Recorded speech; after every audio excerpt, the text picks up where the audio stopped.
నమస్తే అండి. మనం ప్రాథమిక హక్కుల గురించి చర్చించుకుంటున్నాం. ఇది ప్రాథమిక హక్కుల మీద పార్ట్ 3. పార్ట్ 1లో నేను ప్రాథమిక హక్కులంటే ఏంటి?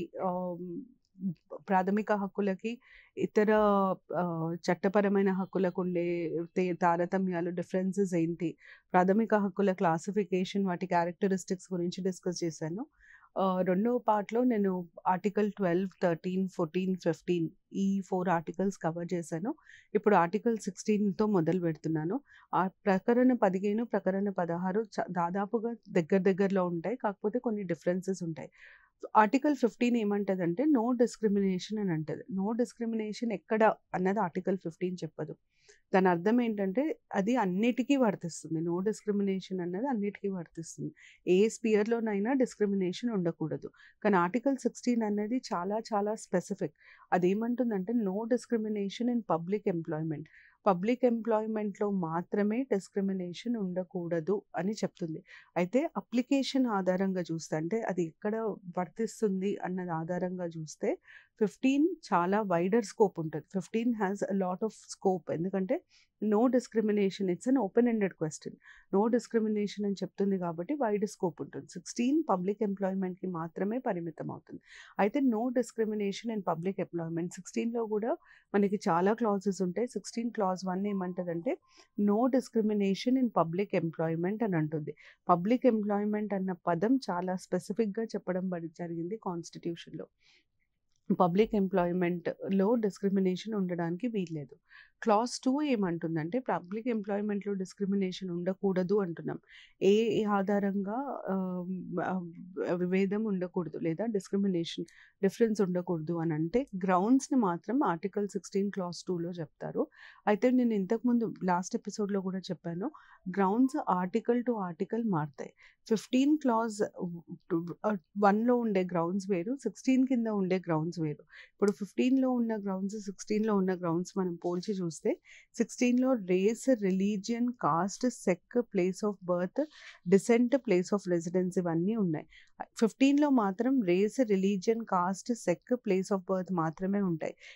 ఈ 5 మనకి 15లో కూడా ఉంటాయి. డిసెంట్, ప్లేస్ ఆఫ్ రెసిడెన్స్ 16లో ఉంటాయి. వీటితో పాటు డిసెంట్, ప్లేస్ ఆఫ్ రెసిడెన్స్ 16లో ఉంటాయి. డిసెంట్ అంటే ఏంటి? వారసత్వం. వారసత్వం ఆధారపరుచుకొని ఉద్యోగాలు ఇవ్వడానికి వీల్లేదు అని ఈ ప్రకటన చెప్తుంది. వారసత్వపు ఉద్యోగాలు చెల్లవు ఇండియాలో. So, descent based jobs allow చేయరు. ఎందుకు డిసెంట్ బేస్డ్ జాబ్స్ అలౌ చేయరంటే ఇండియా రిపబ్లిక్. ఇండియా తనని తాను రిపబ్లిక్ అని డిక్లేర్ చేసుకుంది. రిపబ్లిక్‌లో ఏ పబ్లిక్ ఆఫీస్ అయినా మెరిట్ బేస్ మీదనే ఆక్యుపై అవ్వాలి. కానీ వారసత్వం ఆధారంగా ఆక్యుపై అవ్వకూడదు. రిపబ్లిక్ అంటే అర్థమే అది. వారసత్వానికి మేము ఏ రకమైన స్థానం కల్పించము అని అర్థం. అయితే ఇక్కడ చాలా మందికి వచ్చే డౌట్ ఏందంటే మరి సింగరేణి, కోలరీస్‌లో వారసత్వపు ఉద్యోగాలు ఉంటాయి గదా! అదెట్లా చెల్లుతుంది అని చాలామంది అంటారు. సింగరేణి, కోలరీస్‌లో పనిచేసే వ్యక్తులు చాలా రకమైన హెల్త్ ఇష్యూస్‌తో సఫర్ అవుతారు. యూజువల్‌గా సింగరేణి, కోలరీస్‌లో పనిచేసే ఎంప్లాయీస్‌కి లంగ్ ఇన్ఫెక్షన్స్ ఇట్లాంటివి వచ్చి వాళ్ళ లైఫ్ ఎక్స్‌పెక్టెన్సీ రేట్, వాళ్ళ లైఫ్ కంపేర్ టు అదర్స్ కొంచెం తక్కువుంటుంది. ఈ ఈ లాస్‌ని కంపెన్సేట్ చేయడానికి అక్కడ కంపాషనేట్ అపాయింట్మెంట్స్ అలౌ చేస్తారు. పిల్లలని అపాయింట్ చేయనిస్తారు. కానీ పిల్లలని ఆ లెవెల్‌కి స్టార్ట్ చేయరు. అంటే ఇప్పుడు ఫర్ ఎగ్జాంపుల్ ఫాదర్ ఒక 4థ్ లెవెల్‌లోనో, 5థ్ లెవెల్‌లోనో రిటైర్ అయితే సన్‌కి 4థ్ లెవెల్‌లో, 5థ్ లెవెల్‌లో జాబ్ ఇయ్యరు. ఫస్ట్ లెవెల్ నుండి ఉంటుంది. ఇన్‌ఫాక్ట్ అన్ని కంపాషనేట్ అపాయింట్మెంట్స్ ఇట్లా తండ్రి ఎవరన్నా ప్రభుత్వ ఉద్యోగంలో ఉండి చనిపోతే పిల్లలకి ఉద్యోగం ఇస్తారో ఇట్లాంటి కంపాషనేట్ అపాయింట్మెంట్స్ అన్నీ మెరిట్ బేస్డ్ ఉంటాయి.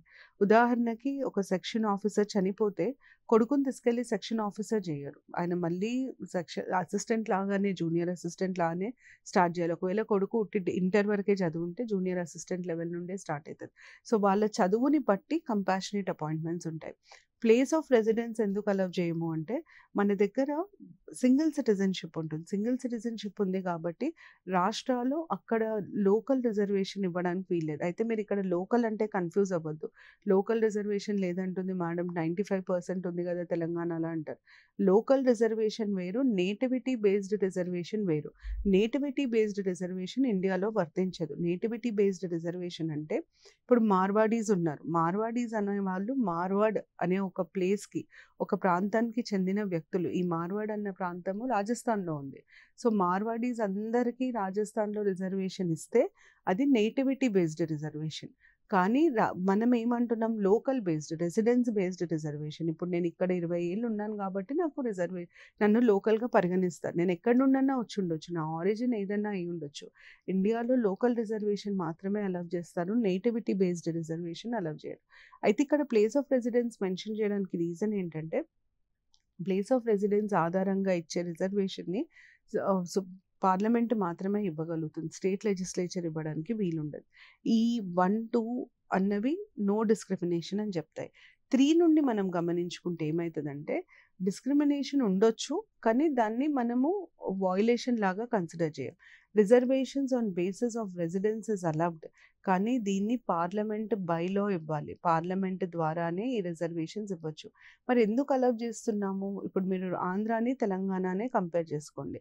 Telangana princely state. ఆంధ్ర వచ్చేసి బ్రిటిష్ రూల్‌లో ఉండే. ఆంధ్రాలో లిటరసీ రేట్ ఎక్కువ. తెలంగాణ కంపేర్ చేస్తే. కాబట్టి మీరు ఇప్పుడు ఫార్మేషన్ చదివితే మీకు ఇవన్నీ తెలుస్తాయి. కాబట్టి ప్రభుత్వ ఉద్యోగాలకి వాళ్ళకి ఈజీగా ఉద్యోగాలు వస్తాయి. మాకు రావు అన్నది మన ఆబ్జెక్షన్ ఉండే. విశాలాంధ్ర ఫార్మ్ అయినప్పుడు. సో, బేసిస్ ఆఫ్ రెసిడెన్స్‌కి ఎందుకు అలౌ చేస్తామంటే, ప్రాంతీయ అసమానతలు చాలా ఎక్కువ భారతదేశంలో. ఈ ప్రాంతీయ అసమానతలను మనం కరెక్ట్ చేయాలంటే కొన్ని ప్రాంతాలకి కొన్ని స్పెషల్ ప్రొవిజన్స్ చేయాల్సొస్తుంది. అందుకనే విశాలాంధ్ర స్థాపించినప్పుడు ముల్కీ ఆధారంగా తెలంగాణ ప్రాంతానికి కొన్ని స్పెషల్ ప్రొవిజన్స్ కల్పించడం జరిగింది. ఎందుకు అంటే తెలంగాణ వెనుకబడ్డ ప్రాంతం. ఆంధ్రాకి కంపేర్ చేస్తే తెలంగాణ చాలా వెనుకబడి ఉంది. ఈ ప్రాంతీయ అసమానతలను తీసేయాలి. రీజనల్ ఇంబాలెన్సెస్‌ని తీసేయాలి అంటే రెసిడెన్స్ బేస్డ్ రిజర్వేషన్ ఇవ్వాల్సొస్తుంది. దాన్ని పార్లమెంట్ ద్వారా ఇయ్యడం జరుగుతుంది. Reservation for SC, ST, BC in public employment clause 4. Reservation for SC, ST, BC in public employment అన్నది కంపల్సరీ కాదు. Only if they are inadequately represented అంటది కాన్స్టిట్యూషన్. ఇన్‌అడిక్వేట్‌లీ రిప్రజెంటెడ్ అంటే అర్థం ఏంటి?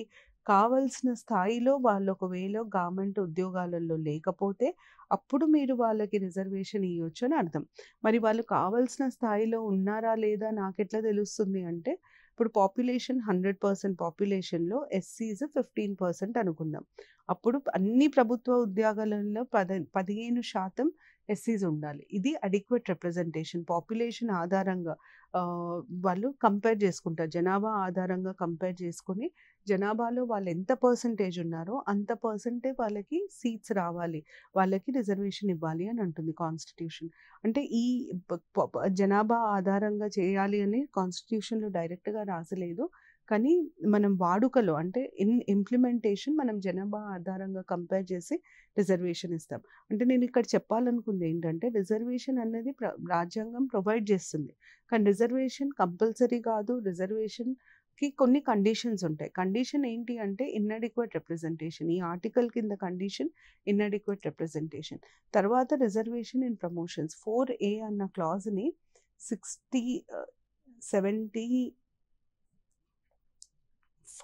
7th constitutional amendment act 77 constitutional amendment act ద్వారా add చేయడం జరిగింది. 77th constitutional amendment act ద్వారా ఈ క్లాజ్‌ని అసలు ఎందుకు యాడ్ చేశారు అంటే, ఓబీసీలకి రిజర్వేషన్ ఇవ్వాలి అని సూచించిన కమిటీ పేరు మండల్ కమిషన్. మండల్ కమిషన్ ఇచ్చిన సూచనలను ఇంప్లిమెంట్ చేసింది VP Singh government. VP Singh government కూలిపోవడానికి ప్రథమ కారణం అది. ఆ వీపీ సింగ్ గవర్నమెంట్ ఇంప్లిమెంట్ చేసిన మండల్ కమిషన్ సూచనలలో ఇంకా కొన్ని మార్పులు తీసుకొచ్చి ఇంప్లిమెంట్ చేసింది పివి నరసింహారావు గవర్నమెంట్. ఎలాంటి మార్పులు తీసుకొచ్చిందంటే, బీసీలలో అందరికీ రిజర్వేషన్ ఇవ్వడం వీలు కాదు. కాబట్టి బీసీలలో 2 భాగాలు చేస్తాం. Creamy, non creamy layer. BC creamy లేయర్‌లో వచ్చే వాళ్ళకి రిజర్వేషన్ వర్తించదు. నాన్ క్రీమీ లేయర్‌లో వచ్చే వాళ్ళకి రిజర్వేషన్ వర్తిస్తుంది. మరి ఎవరు క్రీమీ లేయర్, ఎవరు నాన్ క్రీమీ లేయర్ ఎలా తెలుస్తుంది అంటే, వాళ్ళ సంపాదన, వాళ్ళ దగ్గర ఉన్న భూమిని ఆధారపరుచుకొని తెలుస్తుంది అని చెప్పి ప్రభుత్వం నిర్ణయించింది. ఈ మొత్తం బీసీ రిజర్వేషన్ కరెక్ట్ కాదు అని చెప్పి ఒక కేస్ ఫైల్ అయింది సుప్రీంకోర్టులో. దాన్ని మనం Indra Sawhney versus union of India అని అంటాం. Indra Sawhney versus union of India రిజర్వేషన్స్‌కి సంబంధించి ల్యాండ్ మార్క్ కేసు. అయితే ఈ కేసులో కొన్ని ప్రశ్నలు లేవదీసినప్పుడు సుప్రీంకోర్టు ఇచ్చిన సమాధానాలను ఆధారపరుచుకొని 4A యాడ్ చేయడం జరిగింది కాన్స్టిట్యూషన్లో.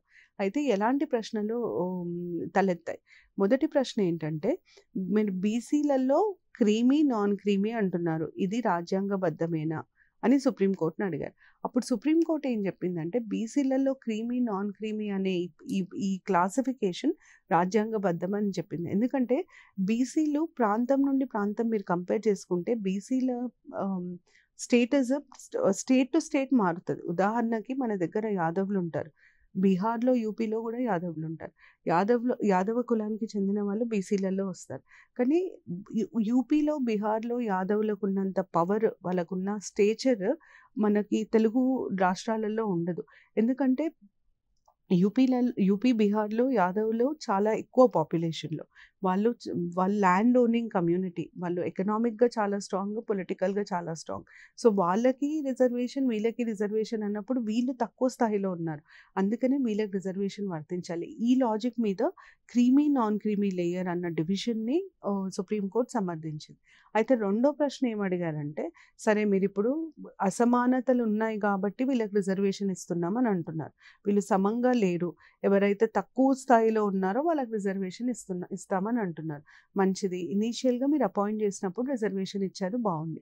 కానీ ప్రమోషన్స్లో రిజర్వేషన్ ఎందుకు? ప్రమోషన్స్లో రిజర్వేషన్ ఉండొచ్చా ఉండకూడదా అన్న ప్రశ్న తలెత్తినప్పుడు సుప్రీంకోర్టు ఏమనిందంటే, నో రిజర్వేషన్ ఇన్ ప్రమోషన్స్లో రిజర్వేషన్లు ఇవ్వడానికి వీల్లేదు. ఎందుకు వీల్లేదు అంటే, ఒక్కసారి ఉద్యోగం వచ్చినాక మనకు ఒకే రకమైన ట్రైనింగ్ ఉంటుంది, ఒకే రకమైన శాలరీ ఉంటుంది, ఒకే రకమైన అలవెన్సెస్ ఉంటాయి, ఒకటే స్టేటస్ ఉంటుంది. వాళ్ళకి పొజిషన్లు డిఫరెంట్ ఉండొచ్చు, మీరు వేసే పోస్టులు డిఫరెంట్ ఉండొచ్చు, కానీ శాలరీ, అలవెన్సెస్, ట్రైనింగ్, స్టేటస్ అన్నీ ఒకటేలాగా ఉంటాయి, కండిషన్స్ ఆఫ్ సర్వీస్ అన్నీ ఒకటేలాగా ఉంటాయి. అట్లాంటప్పుడు రిజర్వేషన్ అండ్ ప్రమోషన్స్ ఉండకూడదు అని సుప్రీంకోర్టు చెప్పింది. అయితే ఈ రిజర్వేషన్ అండ్ ప్రమోషన్స్ ఉండకూడదు అని supreme court OBC reservation case, Indira survey కేసుని ఓబీసీ రిజర్వేషన్ కేసు లేదా మండల్ కమిషన్ కేసు అని కూడా అంటారు. ఈ కేసులో చెప్పడం జరిగింది కాబట్టి రిజర్వేషన్ అండ్ ప్రమోషన్స్ ఉండకూడదు అని సుప్రీంకోర్టు చెప్పిన దాన్ని తీసుకొని ఏం డిసైడ్ చేసిందని అంటే, గవర్నమెంట్ రిజర్వేషన్ అండ్ ప్రమోషన్స్ ఉండకూడదు అన్నది ఓబీసీ కేసులో చెప్పారు, ఇది ఎస్టీలకి వర్తించదు అన్న క్లారిఫికేషన్ ఇవ్వడానికి 4A యాడ్ చేసి reservation and promotions applicable to ఎస్సీస్ అండ్ ఎస్టీస్, అంటే బీసీలకు మేము ఇయ్యము కానీ ఎస్సీస్కి ఎస్టీస్కి మేము ఇస్తాం. ఎందుకు? బీసీ కేసులో రిజర్వేషన్ అండ్ ప్రమోషన్స్ చెల్లదు అని కోర్టు చెప్పింది. సో ఎస్సీ ఎస్టీలకి ఇది వర్తించదు కాబట్టి reservation and promotions applicable to SC and ST అని ఈ ప్రకరణ ద్వారా క్లారిఫై చేయడం జరిగింది. 4A యాడ్ చేయడానికి కారణం ఇందిరా సర్వే కేసు. అలాగే మనకి 4B కూడా యాడ్ చేశారు. 4B ఎందుకు యాడ్ చేశారు అంటే, ఇప్పుడు మనకి ప్రతి ఇయర్ అయ్యే రిక్రూట్మెంట్లో కొన్ని పోస్టులని రిజర్వేషన్ కింద వస్తాయి. అయితే అందరూ జాయిన్ అవ్వరు. ఉదాహరణకు ఒక క్యాండిడేట్ సివిల్స్ రాశాడు, గ్రూప్స్ రాశాడు. గ్రూప్స్లో అబ్బాయికి టాప్ 5 ర్యాంక్స్లో వచ్చింది, సివిల్స్లో ఎక్కడో 600 500 వచ్చింది. టాప్ 5 ర్యాంక్స్లో గ్రూప్స్లో వచ్చిందంటే స్టేట్లోనే ఏదో మంచి పోస్ట్ వస్తుందని అర్థం. సో యూజువల్గా ఏం చేస్తారంటే, సొంత రాష్ట్రంలో ఉంటారు కాబట్టి గ్రూప్స్లో వచ్చినప్పుడు గ్రూప్స్లో జాయిన్ అయ్యి సివిల్స్ వదిలేస్తారు, ఆ పోస్ట్ అట్లాగే వేకెంట్ ఉండిపోతుంది. అలా గత కొన్ని సంవత్సరాలుగా ఉన్న పోస్టులన్నిటిని మనం బ్యాక్లాగ్స్ అంటాం. నెక్స్ట్ కాలేజ్లో ఉండేవి కూడా అదే బ్యాక్లాగ్స్. కాలేజ్లో ఏమవుతుంది, లాస్ట్ సెమిస్టర్లో పాస్ కాని సబ్జెక్ట్స్ అన్నిటిని మనం బ్యాక్లాగ్ అంటాం. అలాగే అన్ఫుల్ఫిల్డ్ రిజర్వ్డ్ వేకెన్సీస్ అన్నిటిని బ్యాక్లాగ్ పోస్ట్ అని అంటాం. ఈ అన్ఫుల్ఫిల్డ్ రిజర్వ్డ్ వేకెన్సీస్, రిజర్వేషన్ వీటికి వర్తిస్తుంది కానీ వీటిలలో ఎవరు జాయిన్ కాలేదు. ఇట్లాంటి వేకెన్సీస్ అన్నిటినీ ఎట్లా ఫిల్ చేయాలి అన్న ప్రశ్న వచ్చినప్పుడు కోర్ట్ ఏమంటదంటే, ఈ అన్ఫుల్ఫిల్డ్ వేకెన్సీస్ని ఇప్పుడున్న వేకెన్సీస్తో మీరు కలిపితే 50% దాటిపోతుంది రిజర్వేషన్. 50% దాటకూడదు. రిజర్వేషన్ అన్నది మ్యాక్సిమం లిమిట్ 50%. 50% దాటకూడదు అని కోర్టు చాలా స్పెసిఫిక్గా చెప్పింది. Reservation should not exceed 50% limit అన్నది కోర్టు లిమిట్, ఆ సీలింగ్ ఇందిరా సర్వే కేసులో వేసింది. సో నేను మీకు ఇది ఒక చిన్న ఎగ్జాంపుల్తో చెప్తాను, దీంతో మీకు క్లారిఫై అవుతుంది. ఉదాహరణకి 2018లో 10 పోస్ట్ రిజర్వ్ అయితే 5 వేకెంట్ ఉన్నాయి. 19లో 15 పోస్ట్ రిజర్వ్ అయితే 5 వేకెంట్ ఉన్నాయి. 20లో 20 పోస్ట్ రిజర్వ్ అయితే 10 వేకెంట్ ఉన్నాయి అనుకుందాం. 21లో కూడా 15 పోస్ట్ రిజర్వ్ అయితే 5 వేకెంట్ ఉన్నాయి. అయితే వేకెంట్ అన్ని కలిపితే ఇక్కడ 25 వచ్చింది. 22లో ఏమైందంటే టోటల్ నంబర్ ఆఫ్ పోస్ట్ రిక్రూట్మెంట్కి 500 అనుకుందాం. ఇప్పుడు మన గ్రూప్ 1కి వచ్చినట్టు 500కి రౌండ్ ఆఫ్ చేసుకుందాం. అంటే 500లో 250 రిజర్వ్ చేయొచ్చు. 250 దాటి రిజర్వ్ చేయడానికి వీల్లేదు. 250 ఓపెన్ కేటగిరీ ఎవరైనా రాయొచ్చు. ఇది డివిజన్ ఉంటుంది. 250 రిజర్వ్డ్, 250 ఓపెన్. అయితే ఈ 25 ఏవైతే ఉన్నాయో వీటిని మనం బ్యాక్లాగ్ పోస్ట్ అంటాం. ఎందుకు? ఇవి previous year recruitment unfulfilled vacancies కాబట్టి ఇవి బ్యాక్లాగ్. ఒకవేళ నేను ఈ 25ను కూడా ఈ 500 పోస్టులకు యాడ్ చేస్తే 500 + 25 ఏమవుతుంది? 525 అవుతుంది. 525 అంటే రిజర్వేషన్ ఎంత అవుతుంది? ఇక్కడ ఆల్రెడీ మనకి 250 రిజర్వేషన్ అయింది. ఇక్కడ మళ్ళీ ఈ 25 రిజర్వ్డ్ పోస్ట్ లానే ఉంటాయి. వాటిని మనం ఓపెన్ చేయలేం. 275 పోస్ట్ రిజర్వ్ అవుతాయి. కానీ మనం 50% ఆఫ్ 525ని 50% చూస్తే ఏమవుతుంది? 50% డివైడెడ్ బై 2 చూసినప్పుడు ఇది 267 అనుకుందాం. 267 12.5 కాబట్టి 267 పోస్టే రిజర్వ్ చేయొచ్చు. కాకపోతే ఎన్ని రిజర్వ్ అవుతున్నాయి? 275 పోస్ట్ రిజర్వ్ అవుతున్నాయి. అంటే ఇది 50% లిమిట్ని దాటుతుంది. ఇట్లా దాటితే ఆ రిక్రూట్మెంట్ మొత్తం మేము క్యాన్సిల్ చేస్తామని సుప్రీంకోర్టు చెప్తుంది. దాని మీద క్లారిఫికేషన్ ఇవ్వడానికే ఈ 4 క్లాజ్ బిని యాడ్ చేయడం జరిగింది. దీంట్లో గవర్నమెంట్ ఏమని పెట్టిందంటే బ్యాక్లాగ్ పోస్ట్ ఏవైతే ఉన్నాయో వాటిని మేము సపరేట్గా రిక్రూట్ చేస్తాము. ఇప్పుడున్న ఈ ఇయర్ రిక్రూట్మెంట్తో కలపము. దీనికి ఇప్పుడు అయ్యే రిక్రూట్మెంట్కి సంబంధం ఉండదు అని క్లారిఫై చేయడానికి 4బిని యాడ్ చేసింది. 4బిని 81st కాన్స్టిట్యూషనల్ అమెండ్మెంట్ యాక్ట్ ద్వారా యాడ్ చేయడం జరిగింది. తర్వాత క్లాజ్ 5 ఏమంటదంటే ఒక మతానికి సంబంధించిన సంస్థ ఉంటే ఆ మత సంస్థలో అన్ని పోస్టులు 100% పోస్టులు రిజర్వ్ చేయొచ్చు. 100% reservation for that religion allow చేస్తాము అని అంటది. ఉదాహరణకి మనకు తిరుపతి దేవస్థానం బోర్డు ఉంది. తిరుపతి దేవస్థానం బోర్డులో ఎంతమంది మెంబర్స్ చైర్మన్ ఉంటారో వాళ్ళందరూ హిందువులే ఉండాలి అన్న కండిషన్ పెట్టొచ్చు. వీలుంది ఆ కండిషన్ పెట్టడానికి. ఎందుకు? అది మతపరమైన సంస్థ. ఆ మతానికి సంబంధించిన వాళ్ళకి ఆ మతంలో ఉండే ట్రెడిషన్స్ కానీ కస్టమ్స్ కానీ తెలుస్తాయి కాబట్టి 100% రిజర్వేషన్ రిలీజియస్ ఇన్స్టిట్యూషన్స్లో మాత్రమే కాన్స్టిట్యూషన్ అలౌ చేస్తుంది. 6కి వచ్చేసరికి 6 ఏమంటదంటే మ్యాక్సిమం 10% రిజర్వేషన్ ఫార్ ఈడబ్ల్యూఎస్. ఇది 103 అమెండ్మెంట్ ద్వారా యాడ్ చేయబడింది. నేనైతే పాత ఎపిసోడ్లో మీకు ఈడబ్ల్యూఎస్, ఈ ఓబీసీ ఇదంతా చెప్తానన్నాను. సో ఇది కొంచెం శ్రద్ధగా వినండి. ఇది చాలా మందికి నేను క్లాస్లో తీసుకునేటప్పుడు కూడా కన్ఫ్యూషన్ ఉంటుంది. ఓసీ అంటే రిజర్వేషన్ వర్తించని వాళ్ళని ఓసీ ఓపెన్ కేటగిరీ అని అంటాం. మనం ఎఫ్సి ఫార్వర్డ్ కాస్ట్ అని కూడా అంటాం. తర్వాత మనకి బీసీలు ఉంటారు. తర్వాత ఎస్సీ, ఎస్టీ. ఎస్సీలకి కులం ప్రాతిపదికన వచ్చేది రిజర్వేషన్. కాస్ట్ బేస్డ్ రిజర్వేషన్ ఉంటుంది. ఎస్టీకి వచ్చేసరికి కమ్యూనిటీ బేస్డ్. మనం ఎస్టీలో కాస్ట్ అనలేం. కాస్ట్ కంటే పెద్దది అది, కమ్యూనిటీ బేస్డ్. లంబాడాస్ అందరూ ఒక కమ్యూనిటీ, గోండ్స్ ఒక కమ్యూనిటీ, కోయా ఒక community. So community based reservation ఉంటుంది. అందరికీ వర్తిస్తుంది. ఎస్సీ అయితే రిజర్వేషన్ వర్తిస్తుంది, ఎస్టీ అయితే రిజర్వేషన్ వర్తిస్తుంది. బీసీలకు వచ్చేసరికి ఏమవుతుందంటే మనం వాళ్ళ ఎకనామిక్ స్టేటస్ బేస్డ్ రిజర్వేషన్ ఇస్తాం. ఎకనామిక్ స్టేటస్లో మనం ఎట్లా చేస్తామంటే బీసీలో 2 భాగాలు చేస్తాం. క్రీమీ అంటాము, నాన్ క్రీమీ అంటాం. క్రీమీ లేయర్ వాళ్ళకి రిజర్వేషన్ ఉండదు, నాన్ క్రీమీ లేయర్ వాళ్ళకి మాత్రం రిజర్వేషన్ ఉంటుంది. తర్వాత ఓసీ అన్న వాళ్ళు ఎవరంటే అసలు వాళ్ళకి ఇప్పటి వరకు రిజర్వేషన్ అనేది ఏ రోజు కల్పించలేదు. అట్లాంటి వాళ్ళందరినీ ఓసీలు అంటాం. ఈ ఓసీలలో ఎకనామిక్గా బ్యాక్వర్డ్ ఉన్న వాళ్ళు, ఫైనాన్షియల్గా బ్యాక్వర్డ్ ఉన్న వాళ్ళని మనం ఈడబ్ల్యూఎస్ అని అంటాం, ఎకనామికల్లీ వీకర్ సెక్షన్స్. అయితే ఈ ఎకనామికల్లీ వీకర్ సెక్షన్స్ ఎక్కడి నుండి వస్తారు? ఓసీల నుండి వస్తారు. క్రీమీ నాన్ క్రీమీ ఎక్కడి నుండి వస్తుంది? బీసీ నుండి వస్తుంది. చాలామంది క్లారిటీ ఉండదు, ఇది క్లియర్గా తెలుసుకోవడం ఇంపార్టెంట్. ఓసీలో నుంచి వచ్చే వాళ్ళని ఈడబ్ల్యూఎస్ అని అనడం జరుగుతుంది. ఇది categorisation. OC, BC, SC, ST ఈ కేటగరైజేషన్ ఉంటుంది. అయితే మనకి 103 కాన్స్టిట్యూషనల్ అమెండ్మెంట్ యాక్ట్ ఏం చేసింది అంటే, ఈ 103 కాన్స్టిట్యూషనల్ అమెండ్మెంట్ యాక్ట్ అన్నది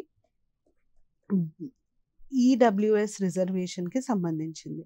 ఈడబ్ల్యూఎస్ రిజర్వేషన్‌కి సంబంధించి ఇది 2 ప్రకరణలు యాడ్ చేయడం జరిగింది. ఒకటేమో 15 క్లాజ్ 6 ఇది చదువుకి సంబంధించి, ఎడ్యుకేషన్ విద్యకి సంబంధించి రిజర్వేషన్. ఇంకొకటి ఏంటంటే 16 క్లాజ్ 6 ఇది పబ్లిక్ ఎంప్లాయ్మెంట్ ఉద్యోగాలకి సంబంధించి రిజర్వేషన్. అయితే రాజ్యాంగం 16 క్లాజ్ 6లో ఏమంటదంటే మాక్సిమం 10% ఇవ్వచ్చు వీళ్ళకి. మాక్సిమం 10%. అంటే మీరు 10% కంటే ఎక్కువ ఇవ్వడానికి వీల్లేదు. 10% కంటే తక్కువ ఇచ్చినా పర్లేదు. కానీ 10%ని మించకూడదు అని రాజ్యాంగం అంటుంది. ఇది రీసెంట్ అమెండ్మెంట్ కాబట్టి ఇది మీకు చాలా చాలా చాలా ఇంపార్టెంట్. ఇది ఆర్టికల్ 16కి సంబంధించిన ఇన్ఫర్మేషన్. మనకి నెక్స్ట్ ఆర్టికల్ 17. ఆర్టికల్ 17ని మనం ఆర్టికల్ 17 అన్నది మనకు ఒక హక్కు కల్పించదు. అదొక రక్షణను కల్పిస్తుంది. అది ఏమంటదంటే అన్‌టచబిలిటీ ఈజ్ అబాలిష్డ్ అని అంటది. అన్‌టచబిలిటీని అబాలిష్ చేస్తున్నాము అని అంటాం. Untouchability is abolished. అంటరానితనాన్ని నిర్మూలిస్తుంది రాజ్యాంగం. అబాలిష్డ్ అని అంటది. దీని అర్థం ఏంటంటే ఫస్ట్ మీకు గుర్తుపెట్టుకోవాల్సింది ఏంటంటే ఈ అంటరానితనం, అన్‌టచబిలిటీ అన్న పదాన్ని రాజ్యాంగం డిఫైన్ చేయదు. దానికి అర్థం మనకి చెప్పదు. రాజ్యాంగం ఏమంటుందంటే అంటరానితనం నిర్మూలించబడింది. దీన్ని మీరు ప్రాక్టీస్ చేస్తే చట్టం ద్వారా మిమ్మల్ని శిక్షిస్తాం అంటది. Untouchability is abolished. Any disability, social disability arising out of the practice of untouchability is a punishable offense, is punished by law. Punished by law అంటే ఏంటి? ఒక చట్టం చేయాలి, ఆ చట్టం కింద పనిష్మెంట్ ఇవ్వాలి, ఆ చట్టం కిందనే శిక్ష ఇవ్వాలి.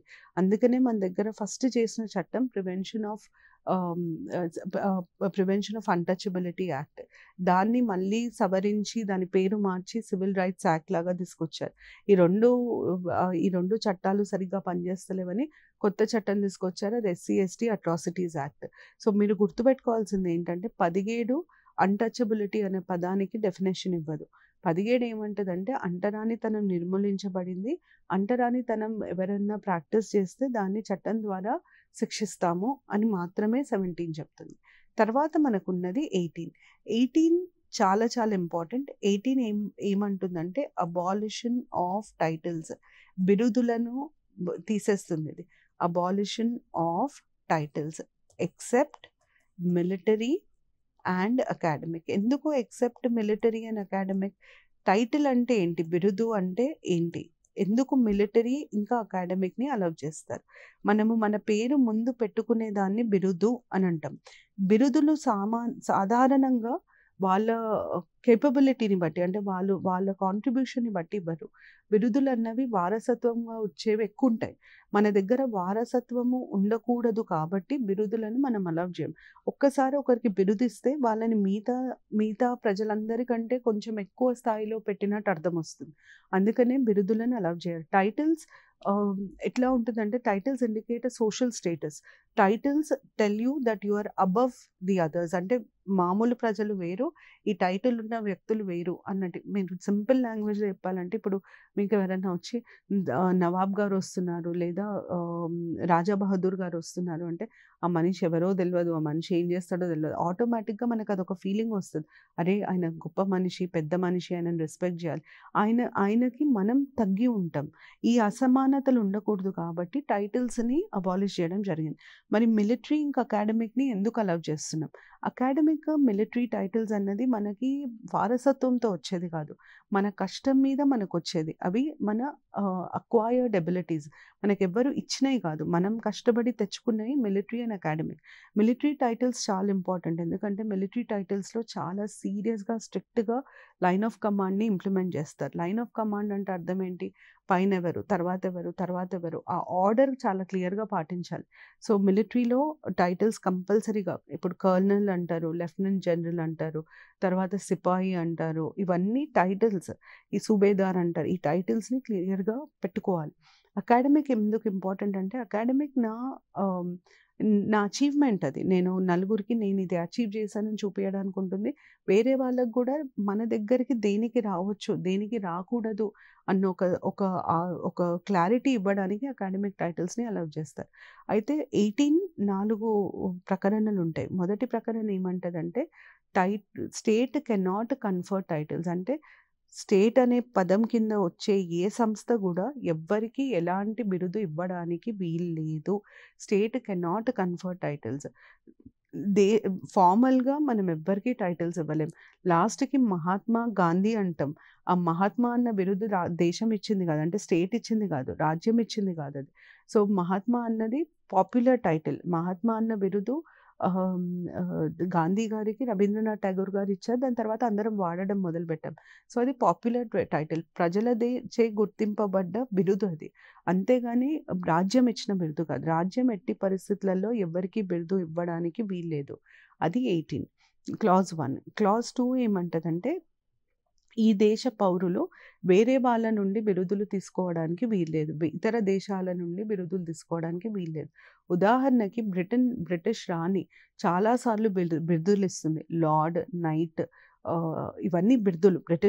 బ్రిటిష్ రాణి ఇచ్చే బిరుదులు. కానీ ఇవి మన దేశ పౌరులు ఎవ్వరూ బిరుదులు తీసుకోవడానికి వీల్లేదు. ఎందుకు? మన దగ్గర ఈక్వాలిటీ బిఫోర్ లా ఉంటుంది. చట్టం ముందు అందరూ సమానులే. ఒకరెక్కువ, ఒకరు తక్కువ ఉండడానికి వీల్లేదు. కాబట్టి రాజ్యం మన దేశ పౌరులు ఇంకొకరి నుండి బిరుదు తీసుకోవడానికి వీల్లేదు. తర్వాత మూడో క్లాజ్ ఏమంటుందంటే, మన దేశంలో పనిచేసే ఎవరన్నా ప్రవాసీయులు వేరే దేశానికి చెందిన వాళ్ళు foreigners working under Indian government వాళ్ళు గూడా ఒకవేళ ఏదన్నా బిరుదు తీసుకోవాలంటే ముందు రాష్ట్రపతి దగ్గర అనుమతి తీసుకోవాలి. అంటే ప్రెసిడెంట్ పర్మిషన్‌తోనే వాళ్ళు టైటిల్ తీసుకోవడానికి వీలుంటుంది. మన దగ్గర ఎందుకు ఫారినర్స్ పనిచేస్తారు? ఇప్పుడు రిసర్చ్ అండ్ డెవలప్‌మెంట్ ఉంది. స్పేస్ టెక్నాలజీ ఉంది. ఇట్లాంటి ఫీల్డ్స్‌లలో యూజువల్‌గా గవర్నమెంట్ ఫారినర్స్‌ని గూడా ఎంగేజ్ చేసుకుంటుంది. వాళ్ళు మన దగ్గర పనిచేసినన్ని రోజులు వాళ్ళకి వాళ్ళ సొంత దేశం ఏదన్నా బిరుదిస్తాను అంటే కూడా వాళ్ళు రాష్ట్రపతి పర్మిషన్‌తోనే ఆ బిరుదు తీసుకోవాలి. అది థర్డ్ క్లాజ్. ఫోర్త్ క్లాజ్ ఏమంటుందంటే మన దేశంలో పనిచేసే వాళ్ళు ఎవ్వరైనా సరే అది భారతీయుడైనా సరే, ఇతర దేశస్థుడైనా సరే, వాళ్ళు వేరే దేశంలో ఎట్లాంటి ఉద్యోగం చేయాలన్నా ఇంకా మన గవర్నమెంట్‌లో పనిచేస్తున్నారు వాళ్ళు. వీళ్ళంతా గవర్నమెంట్ కింద పనిచేసేవాళ్ళు. గవర్నమెంట్‌లో పనిచేసుకుంటూ వేరే దేశంలో ఉద్యోగం చేయాలన్నా, ఒక టైటిల్ తీసుకోవాలన్నా కంపల్సరీగా రాష్ట్రపతి ఆమోదంతోనే తీసుకోవాలి అని అంటున్నారు.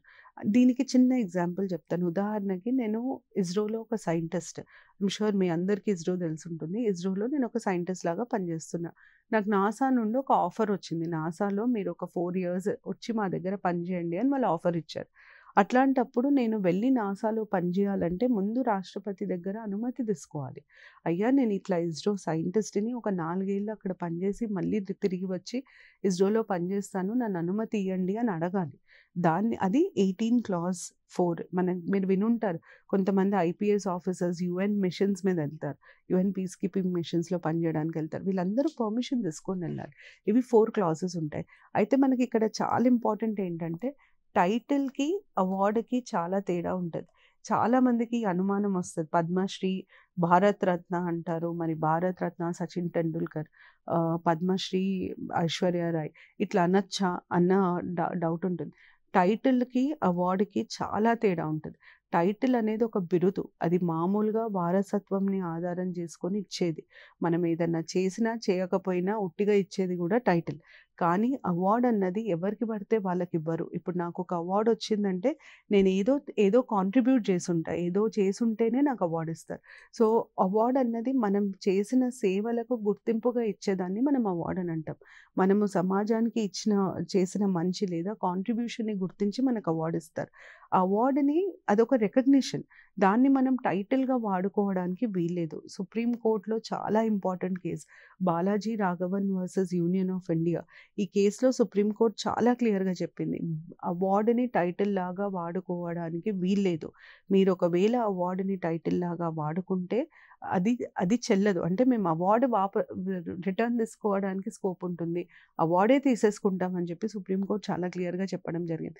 అందుకనే ఇప్పుడు యూజువల్‌గా మీడియాలో రాస్తారు భారత్ రత్న సచిన్ టెండూల్కర్. అది రాయకూడదు యాక్చువల్లీ. వాళ్ళు కూడా ఒఫీషియల్ డాక్యుమెంట్స్‌లో ఎక్కడ టైటిల్ వాడడానికి వీల్లేదు. అసలు వాడకూడదు. అయితే మీకు ఇంకొక అనుమానం రావచ్చు. ఇప్పుడు మనం చాలా పాపులర్ టైటిల్స్ అంటాం.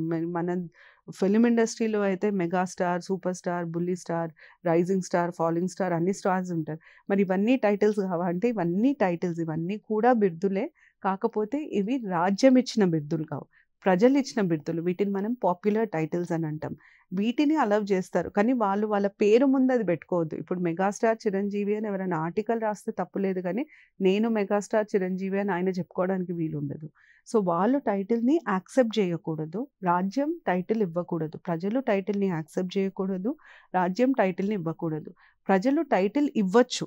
కానీ ఎవరైతే పొందిన వ్యక్తి ఉన్నాడో దాన్ని ఫార్మల్‌గా యూజ్ చేయడానికి వీలుండదు. వాళ్ళ ఒఫీషియల్ డాక్యుమెంట్స్‌లో యూజ్ చేయడానికి వీలుండదు.